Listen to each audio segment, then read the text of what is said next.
আসসালামু আলাইকুম। আজকে আপনাদের দেখিয়ে দেব কীভাবে সহজে টাই বাঁধা যায়। প্রথমে আপনারা যেটা করবেন, এটা হচ্ছে লেফট সাইড আর এটা হচ্ছে রাইট সাইড। যেটা হচ্ছে বড়, এটা হচ্ছে রাইট সাইড। আপনারা দেখতে পাচ্ছেন আবারও লেফট সাইডটা সবসময় ছোট সাইড। এরপরে যেটা করবেন, যেটা লেফট সাইডের ছোটোটা আছে এটা নিচে দেবেন আর বড়টা উপরে দেবেন। এর মধ্যে থেকে একটা প্যাচ দিয়ে দেবেন, হ্যাঁ, বাম সাইড থেকে। প্রথমে আমরা বামে প্যাচ দিছি, এরপরে দেবেন ডান সাইডে। ডান সাইডের ভিতর থেকে এভাবে নেবেন।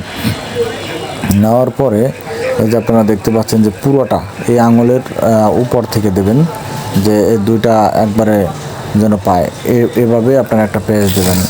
দেওয়ার পরে যেটা করবেন, এই যে ভিতর থেকে এভাবে নেবেন। আপনারা দেখতে পাচ্ছেন অবশ্যই যে কীভাবে নেবেন। ভিতর থেকে নিয়ে এখানে প্রবেশ করাবেন। একটু দেখেন মনোযোগ দিয়ে, এখানে প্রবেশ করালেই আপনার টাই কমপ্লিট হয়ে যাবে। ঠিক আছে, আপনারা দেখতে পাচ্ছেন যে অলরেডি টাই বাঁধা